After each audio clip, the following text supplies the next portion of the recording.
Hello, future people. This is Great Uncle John's weekly video log. It is Sunday, February the 25th, 2018.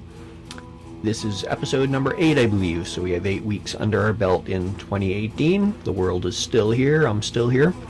So let's get through this. I won't keep you long, I promise. This past week in my life, I took mental health first aid at work, which was quite interesting. It's not a new course. I was just on their website, which you can see here. They've been operating since 2007. What are they called? The Canadian First Aid Mental Health Association. Anyway, there it is right there. But it really just sprung up on my radar when we were asked to sign up for the course early in the year, and very worthwhile. What it does is it helps coworkers recognize the signs of mental distress in their coworkers and how to provide support to them. How employers can provide support to their employees, and how coworkers and supervisors and so forth can provide support to each other. And it's very valuable there. It taught a lot of techniques that I think any workplace could benefit from. In the weather, it's been kind of freezy rainy the last couple of days, since Friday, I guess. The temperatures have been just above zero. It's been slippery in our dog walks, but that's okay. I'll take that over minus 20 any day.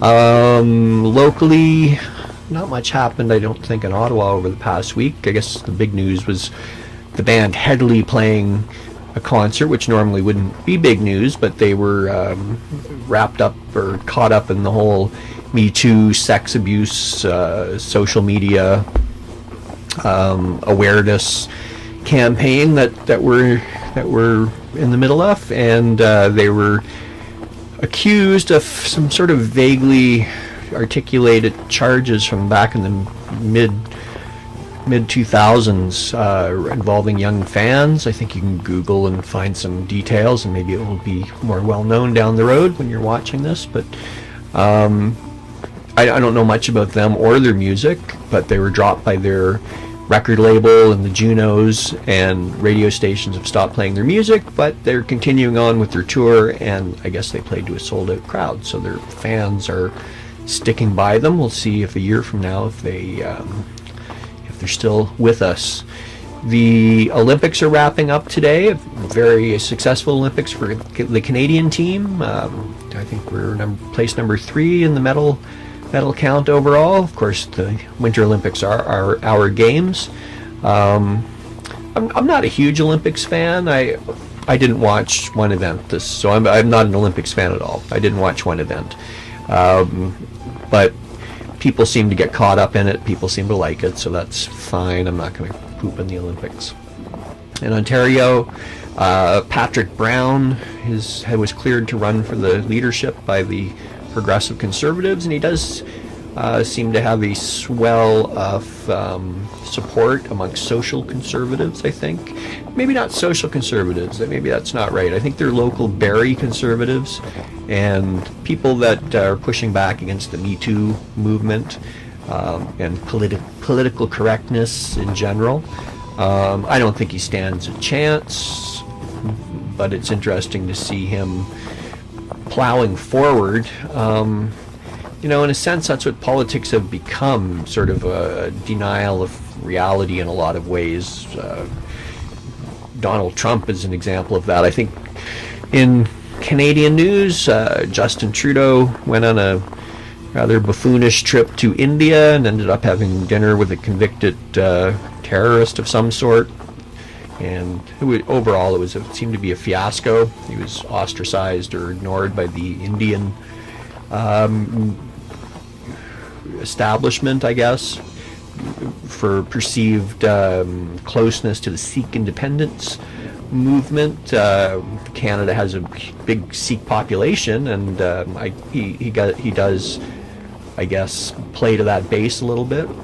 And we have a couple of Sikh cabinet ministers. So yeah, and in the world, I guess down in the United States, the big news is the continuing fallout from the Parkland shooting, the high school shooting, and probably by the time a year from now, when someone's watching this, 5 years, there'll be more horrific shootings. This will be long forgotten.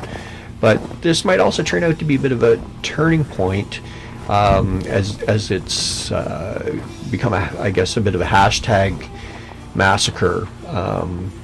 The kids that survived the actual shooting within a very short order were organized and marching on their state capital and meeting with politicians and demanding that there are changes in gun laws, and that teenagers can't buy assault weapons, and that mentally ill people can't buy assault weapons. Although, you know, that's a whole other debate, that it's only mentally ill people that do these massacres. I think it's angry ideological people that do the massacres, and you of course can't, at least in the United States, you can't deny someone purchasing a weapon for ideological reasons. But I think everyone with any kind of common sense understands that we shouldn't be selling AR-15s to anyone, and especially not to teenagers. So hopefully our American cousins will come to their senses, and that will permeate into the policies of the country. I tend to be pessimistic, but on the other hand, the week's news says that big companies like Delta and American Airlines have dropped the NRA as a sponsor, or I guess they would be the sponsor of the NRA. They've dropped their sponsorship deals, as have a number of other companies. So who knows? Maybe these tidal waves of public opinion do grow higher with hashtags and with social media. And as with the Me Too movement, this not me movement, maybe, I'm not sure what the hashtag is, I'll have to look that up, but this I don't want to be shot with an AR-15 in my classroom movement might grow.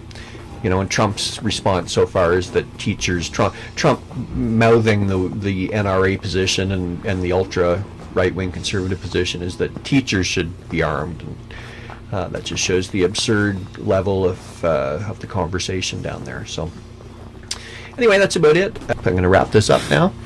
Thank you for joining me, and I will see you next week. Bye-bye.